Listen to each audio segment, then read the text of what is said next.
and they give me superpowers. Ayy, pop me a perk, now I'm fucking for some hours. Sipping on the drink, taking codeine showers. Had no Montana, she be Molly off that. What's that word, ladies and gang? It's Favorite Face D Lace, and I'm back with another reaction video, man. Low key, y'all, I want to be honest with y'all, bro. This low key just threw me off. This little title page right here just threw me off, y'all. Like, it just threw me off. I literally forgot JayDaYoungan passed. RIP JayDaYoungan, bro. I saw the video, and they basically saying that his crew got hit with a RICO. So that's really why we here to see what's going on. But then I'm like, damn, bro passed. I forgot about that, bro. RIP, bro. I forgot about, bro. I completely forgot about that. RIP JayDaYoungan, man. We finna see what's going on with his crew. What's going on with 23, man. Make sure y'all smash that like button, subscribe button, gang. Y'all see that itchy space right there? We trying to get our first plaque, you feel me? That's gonna be the 100K. So make sure y'all hit that subscribe button, hit the like button, hit the comment section, follow me on my socials, all that, man. If y'all got any more videos y'all want me to tap into like that, make sure y'all let me know in the comment sections as well. And let's see, man. JayDaYoungan's brutal murder shocked the rap game back in 2022. I done forgot about that, bro. Nobody expected what his homies were gonna do to get revenge. They allegedly started sliding on the OPPS less than an hour after JayDaYoungan died, and now the whole crew is facing a RICO case. JayDaYoungan's hometown of Bogalusa, Louisiana, isn't in the news much. It's in the middle of nowhere and only has around 10,000 people that live there, but it has one of the highest crime rates. Why, bro? I just thought they had bro, I thought they just had low-key a fiend in the crew. I thought it was a fiend scratching their belly, bro. Look at bro. It's in the middle of nowhere and only has around 10,000. Bro, around here, I don't know, bro. That's a little zest. No bad, that's a little zesty right here. I ain't gonna lie, folks. Pants sagging already. You feel me? I want y'all kids to know that out there, bro. Sagging your pants is not cool. It's zesty. You're a zest bucket. You're a bucket of zest. That's not cool, gangs. Stop sagging y'all pants, gang. It's not cool at all, bro. But zesty, that's bro. It didn't get like he got a crop top on. He just rubbing it, bro. People that live there, but it has one of the highest crime rates in America. And for a few hours on July 27, 2022, it turned into a war zone. Jay had been fighting some serious cases for a couple of years, but in July 2022, he was out celebrating his freedom.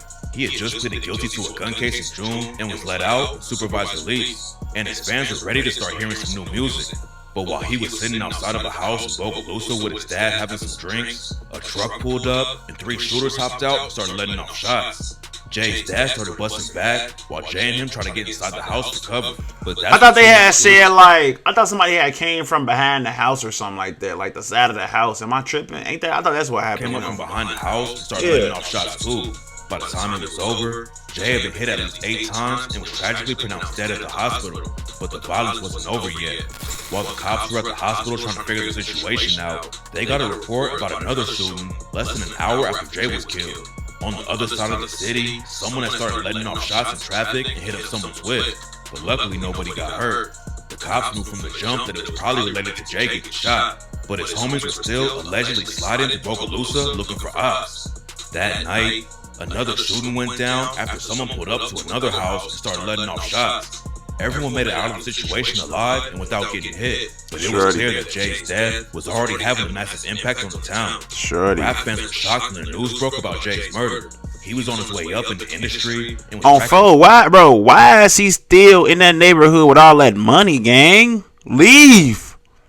Nigga, real life in the trenches. Leave. Millions of streams every time he dropped. Unless he's at his parents' crib or something. These rappers like Lil Durk and Boosie Badass, and nobody expected him to get taken out like that. But that's only because the deadly street beef Jay was wrapped up in hadn't been all over the news, so fans had no idea what was really going on in JayDaYoungan's city. Bogalusa and all the towns around it are small, and most of the time when people hear about Louisiana, it's news coming out of Baton Rouge or New Orleans. So what most of Jay's fans didn't know is how active the streets of Bogalusa really are. So we're breaking down the crazy story that was going down behind the scenes. Bro, I forgot. Jay and his homies are cool with Bogalusa called 23, but his death might have been because of another set they were cool with called La Familia, aka FG. La Familia is clicked up with 23 and another set called Hunger Gang. La Familia has affiliates all over the area around Bogalusa. And a few years ago, they started beefing with a set called Purple City Boys, aka PCB, from a town called Roseland. According to reports, La Familia and Purple City Boys didn't have any issues back in the day, but that all changed around 2019 and the situation turned deadly. A rapper from La Familia named 700 Jeezy started beefing with a dude from Purple City Boys named Tyke. Nobody outside of the situation knows what was really going down behind the scenes. That's what I'm saying. Like, when they say stuff like, especially 2019, jumping off the porch in 2019 is crazy, gang. I ain't even gonna lie. Jumping off the porch in 2019 is low-key crazy. But what I'm thinking is, like, what did happen? You know what I'm saying? Like, what to start this beef? If no blood was shed, what is starting the beef that causes blood to get shed? You know what I'm saying? Like, I really be wondering sometimes, like, what is the head of this beef, bro? If there was no blood shed, there's no reason why we should be beefing, bro. You call me a bitch. You call me a bitch. You call me a bitch. Bro, who cares, bro? We are grown men, bro. I'm not losing my life because somebody called me a bitch. I ain't gonna lie, folks. Started dissing each other. That's me. I ain't showing nobody. I feel them though. Don't get me wrong. On June 21st, from Chicago, gang. I get it. A bunch of Purple City Boy affiliates were at a Father's Day celebration in St. Helena Parish. Me personally, everything was cool at first, but when Ty Keith was walking to his car, 700 Jeezy allegedly caught him lacking and left him dead on the scene. After Ty Keith was killed, his homie, Purple City Boy Buck, dropped a track called Regardless and that makes sense. In just 2 weeks after 700 Jeezy allegedly killed Ty Keith, 700 Jeezy linked up with JayDaYoungan's for their own music video. Then 2 days after Jay and 700 Jeezy made the video, the beef between Purple City Boys and La Familia got an innocent woman killed. On August 8, 2020, there was a birthday party going down in the woods around Roseland. Hundreds of people showed up and were having a good time. But then out of nowhere, shots started going off and everyone started running for their lives. According to the cops, Purple City Boys and La Familia ran into each other at the party and got into an argument. Then both sides upped their straps and started shooting. According to some reports, over 100 shots went off. But when it was all over, the only person who got killed was an innocent woman named Zion Hutchinson. Zion didn't have anything to do with the situation, but she got caught up in the crossfire and was tragically killed just a few feet away from her baby. 700 Jeezy allegedly let off some of the shots that killed Zion Hutchinson, and after it went down, he did the raid. Damn, but y'all putting all these bodies on 700 Jeezy. I ain't gonna lie. If bro still alive, if I get to this story and bro ended, if I get to the end of the story and bro still alive, I know he pissed. Y'all implicated him in there's two murders already, gang. Texas. 2. JayDaYoungan allegedly helped him hide out while he was on the run, but the cops caught up to 700 Jeezy in August 2020 and booked him on second-degree murder charges. Then in 2021, the news broke that JayDaYoungan was wrapped up in the case too. He was arrested for accessory to second-degree murder and obstruction of justice for helping 700 Jeezy escape after the shooting went down. But JayDaYoungan told the cops he didn't know anything about the situation. Nobody's been booked for JayDaYoungan's murder yet, but rumors say it was Purple City Boys clapping back for the death of Ty Keith. If 700 Jeezy was the one who pulled the trigger on Ty Keith and Jay helped Jeezy out after it went down, it makes sense that Purple City Boys could have wanted to take Jay out. Merge. His homie FG Famous is allegedly the one who started sliding immediately. FG Famous and JayDaYoungan have been tight since they were kids and were linking up in the booth too. But both of them are still connected to the streets, and FG Famous allegedly started putting major pressure on the ops. That nigga FG Famous, he looked like a menace. I ain't gonna lie. It don't take much to convince me. He looked like a menace. I ain't gonna even hold you. Rumors say FG Famous was involved with he looked like the shootings that went down right after Jay was killed. And on the track, In the Name of 23, he raps, "That was my brother, nigga. What the fuck you think? I ain't gonna slide. I'm trying to flush a nigga. You fucking with that side, and you gon' die. I swear I wish I was right there. I would cut back with my 9. And till all my ops put on the shelf, we ain't gonna stop slinging that iron. I got this 30 like I'm Steph. I'm trying to put one in its mind. You gotta feel how I just felt. I'm 23, bitch, I'm a ride."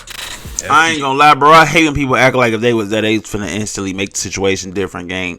Do your homework on they snuck up on these niggas. Nobody was prepared. You feel me? Like, I hate when people say that. I get where you coming from, but bro, stop it, bro. Stop it, bro. He was a kid, and the ATF had been on this case for a while. Before JayDaYoungan died, the cops was trying to pull FG Famous over for illegal tent on his whip. But FG Famous tried to do the dash and started speeding over 100 miles an hour through the town. Then he ditched his car and tried to hide underneath the house. And that's where the cops found him. How the fuck do you hide underneath the house? How y'all house is built out there? How you hide underneath the house, gang? Unless they got like the little, I forgot what it's called. It's like a little part by your basement. How do you hide under the house? I never heard of that. And that's where the cops found him with a pound of weed and 2 guns. FG Famous was out of jail when JayDaYoungan got shot, but the feds came through and arrested him in New Orleans while he was shopping for something to wear at Jay's funeral. And now he's facing a way bigger case too. In February 2024, news broke that a bunch of JayDaYoungan's homies were getting hit with the RICO case. Damn. The feds have been investigating them for years and claim they've been running drugs and guns all over Louisiana, killing ops, and way more. One of the dudes named in the indictment is Kelzon Clark, aka Boo, and JayDaYoungan allegedly shouted him out on the track Evil when he raps, "Who claim they gon' step for you? Heard these bitch ass niggas tripping. Shit, I know just what to do. Pull up with my cousin Boo. Might send shots hanging out the roof." It's not clear if the RICO indictment is gonna cover the shootings that went down after Jay was killed, but the cops have been investigating his homie since 2017, and obviously they think they have enough evidence to bring down the whole crew. The feds had already picked up JayDaYoungan one time before he died. Jay had been in the trenches for a long time, and even after he popped off from the rap game, he was getting caught up in legal drama. Back in 2019, the cops pulled him over and found weed and oxy pills in his whip. Plus one of his homies in the car with him had a gun. Jay was supposed to be performing at Rolling Loud, which would have been a huge win for his career, but he missed the show because he got booked. Then in March 2020, the cops raided JayDaYoungan's house after he allegedly put hands on a pregnant woman.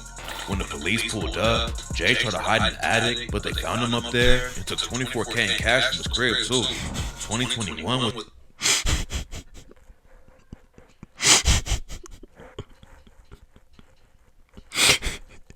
Nigga got booked dirty as hell.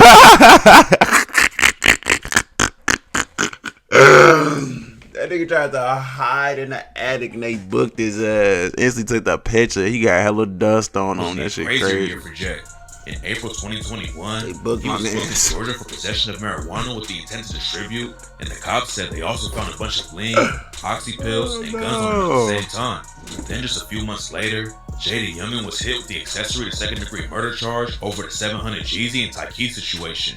And after he bonded out, Jay ended up right back behind bars. In October 2021, the cops caught him speeding down the highway with his passenger door open. And when Jay pulled over, they found a baby sitting in a woman's lap without a seatbelt. Jay bonded out again, but that's when the feds got involved. 1 month later, the ATF booked JayDaYoungan on federal charges. It's not clear what they were trying to get him for because he was killed before the case could go to trial, but the cops were all over Jay. And that's why a lot of people thought a RICO was coming way before the news was official. While most people think Purple City Boys is involved with JayDaYoungan's death, there are also some crazy rumors going around saying that the situation involves Jay's homies in Jacksonville, Florida. When JayDaYoungan started popping off in the rap game, he was linking up with other artists all over the South. And a few years before he died, he tapped in with Young and Ace from Jacksonville. Ace has been at war with another Jacksonville rapper named Julio. On my soul, bro. That's why I'm not even realized. Cause, bro, I knew. I thought of Young and Ace like being involved in more of like this type of, you know what I'm saying, in the Julio and Young and Ace thing. You know what I'm saying? I kind of know about that, so it was kind of throwing me off hearing him talk about Louisiana, and I don't know. Did I know bros from Louisiana? Maybe I did. Florida or Louisiana. I might have thought he was from Florida because I swear I remember him being with Young and Ace, bro. I swear I do. This more what I know for sure, though, bro. I'm sure, like, huh? 2 years before he died, he tapped in with Young and Ace from Jacksonville. Ace has been at war with another Jacksonville rapper named Julio for years, and their beef has made news all over the country. Jay linked up with Young and Ace right when the war in Jacksonville was really kicking off. Bodies were dropping on both sides, and Ace and Julio started The trading fact some they of the got wildest rap scenes ever. for everything One he of the say people on who here is died in their crazy. beef was Julio's younger brother, Lil Bibby, and everyone on Ace's side started dissing him like crazy. When JayDaYoungan started rocking with Ace, he hopped in the beef too, and even clowned Bibby by wearing a jersey with his name on it. Even though Jay wasn't actually involved with the streets of Jacksonville at all, he made it clear that he was picking a side in the war, and that's why some people believe that Julio's people had something to do with his death. After Jay died, Julio hopped on IG and started Julio is crazy, bro. I ain't gonna lie. Julio remind me of Chicago shit. I ain't gonna lie. He remind me of everybody out here, bro. I ain't gonna lie. He remind me of the Vons. He got like that same. Oh, I ain't gonna say not the same. He don't remind. Like he remind me of just like the way we handle stuff back in the day, feel me? The 2012 stuff. Like, he be on social media really trolling it. Like, really trolling it. I ain't gonna lie. Really trolling it. No bad. He be trolling it, bro. It's crazy. It's crazy, bro. dead. Julio got a lot of hate for dissing JayDaYoungan. So he went live and said that Jay was acting like Julio was his eye. Jay was dissing his dead homies. So Julio said he wasn't gonna just sit back and let it slide without saying anything. Julio and his crew have allegedly caused all kinds of violence in Jacksonville, but there's no evidence that they were actually involved in Jay's murder. Fulio I'm was not the saying. You only just said rapper some that people was was rumored to be involved. Back in the day, JayDaYoungan was also cool with NBA Youngboy and his team. Jay and his homie FG Famous linked up with OG33 for the track No Mask. And JayDaYoungan also dropped a track with Youngboy's homie, Quando Rondo, called Thuggin' For Real. JayDaYoungan and Youngboy ended up making some music together too, but there was drama going down behind the scenes. Jay posted a snippet of an unreleased track that he had with Youngboy, and Youngboy hopped in the comments and told him to delete it. After that, Jay started airing everything out and claimed that Youngboy was upset because Jay was hooking up with Youngboy's ex. JayDaYoungan dropped the track 38K and raps, "I'm in my bag and niggas pissed, and plus he mad about a bitch. When I was fucking on his hoe, he was steady asking me about shit and begging me to leave her alone. This nigga acting like the bitch." Then Jay took another shot at Youngboy for making a comment about the track and said, "You put that pussy comment on my post, they laughed about that shit. But I was laughing when your baby mama gagged all on my dick." Now that's crazy. That's crazy. That's crazy. That's crazy, YB. I ain't gonna lie. That's crazy. Damn, she done been, I ain't know she been with this many people. I ain't gonna lie. Damn. JayDaYoungan also shout out to Jonte Murray. Who had been shot and killed during Youngboy's beef with the set called TBG. Dump and Youngboy were really tight, so Jay started off his 38K track with the line, "And I don't dump no ashes either. Finna get real disrespectful. I don't give a fuck." JayDaYoungan even shouted out Young and Ace's homie K-So on the track. K-So is allegedly one of the deadliest guys in Ace's crew, and on 38K, Jay was talking about sending them on hits with the line, "Draco, tell them niggas lay low. I say go, my shooters, they gon' take souls. And I know a real stepper. Shout out K-So. And I know a real hoe. They call him Baby Joe." Youngboy allegedly clapped back at Jay on the track, "Step on shit," when he raps, "Pussy nigga scared to be in the beat, lying like he in the streets, knowing he'll be dead if we knew this where he was. So we've been stepping on them ducks." But after that, the beef pretty much died down. There's nothing linking Youngboy or his crew, but the rumors started flying after a video came out showing JayDaYoungan's family and friends listening to 38K during Jay's funeral. No one knows for sure, but it doesn't really make sense for Youngboy to be involved with the situation at all. JayDaYoungan and him weren't beefing that hard, and nobody had been hurt or killed over the drama. So and that boy is on house arrest. I hope he ain't doing it. I ain't gonna lie. YB, calm down, bro. I'm trying to come to your first Chicago show, bro. It's been too long, bro. Hurry up and get off this, bro. Stop tweaking, bro. I hope you're not involved in this, bro. Stop tweaking, gang. Stop tweaking. Homies are all facing a RICO case, and people almost always start flipping when the whole crew gets wrapped up like this. Pretty much nobody beats a RICO if they take it to trial. So some of the dudes will probably start telling everything to get a plea deal. And maybe then, Jay's fans will finally know who took him out right before he had the chance to really blow up. Yeah, man. Shout out JayDaYoungan, RIP JayDaYoungan, man. This is crazy. This is crazy. But really what I got from this is nobody knows what happened to him still. You know what I'm saying? He just implicated Youngboy, 700 G's, and Fulio. You know what I'm saying? like come on, bro. Come on, bro. Nobody knows what happened, bro. Man, just rest in peace, man. Rest in peace. RIP JayDaYoungan. Let me know if y'all want any more videos like this, and I'll definitely keep doing them. Let me know in the comment section if it's another one y'all want to see me do. Hit that like button, hit the subscribe button, all that, man. And we out, man. This nigga just implicated like 20 niggas in a high profile murder. That's actually crazy. I'ma fuck with you. I thought I was done, but just getting started, bitch. I'm far from finished. Gotta keep it right up in the shot, and I ain't talking Dennis. And I'm asking by if anybody trying to